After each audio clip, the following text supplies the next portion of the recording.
মুসলমান আল্লাহকে ছেড়ে দিয়ে সোয়াবের পিছনে দৌড়াইতেছে, মুসলমান রাসূলকে ছেড়ে দিয়ে সোয়াবের পিছনে দৌড়াইতেছে। আল্লাহর গজব থেকে বাঁচতে হলে যিনি কুল কায়নাতের রহমত, সেই রাহমাতুল লিল আলামিনকে সিনায় জড়ায়া ধরতে হবে। কুল কায়নাতের রহমত রাহমাতুল লিল আলামিন হযরত মুহাম্মদ মুস্তাফা আহমদ মুস্তাফা সাল্লাল্লাহু আলাইহি ওয়াসাল্লামকে যদি আমরা হৃদয়ে ঝরায়া ধরে রাখতে পারি, অবশ্যই গজব বন্ধ হয়ে যাবে।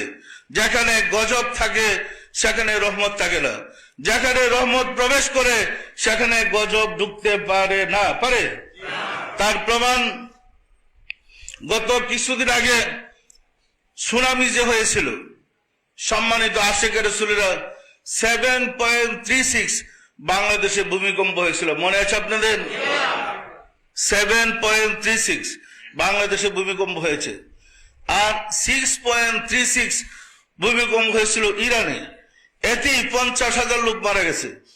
বাংলাদেশে 7.36 ভূমিকম্প হয়েছে, একটা মানুষ মরে নাই। অথচ পুকুরের মাছ ভূমিকম্পের ছুটে লাফ দিয়ে ডাঙ্গায় উঠে গেছে। সত্য না মিথ্যা বলেন? এবং পার্শ্ববর্তী দেশগুলোতে দেখেন ভূমিকম্পে মেসাকার হয়ে গেছে। আপনাদের দেশে ভূমিকম্প হইল না কেন? 7.36 ভূমিকম্প হয়েছে, একটা মানুষ ধ্বংস হইল না, একটা বিল্ডিং ভাঙলো না, পুকুরের মাছ সব লাফাইয়া মানে ডাঙ্গায় উঠে গেল, পারে উঠে গেল। কে রক্ষা করেছে বলেন তো? এর মূল কারণ ছিল, তখন ছিল বিশ্ব আশিকে রাসূল সম্মেলন।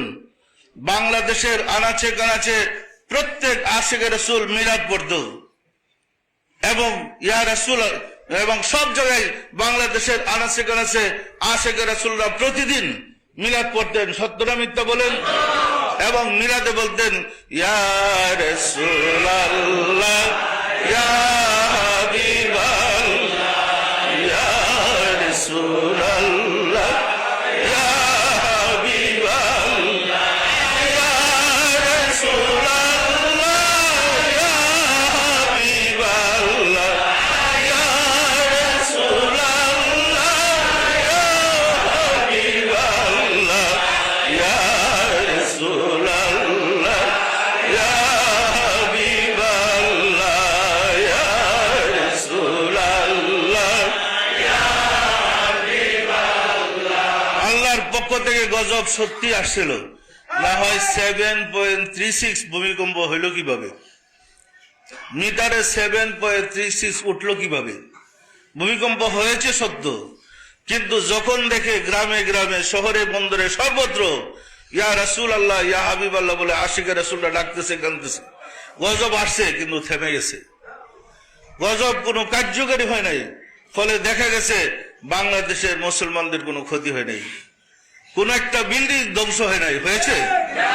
সম্মানিত আশিকে রাসূলেরা, আমরা যদি রাহমাতুল লিল আলামিনকে সিনায় ধারণ করতে পারি, অবশ্যই গজবের হাত থেকে আমরা মুক্তি পাবো। বিশ্বাসী আপনাদের?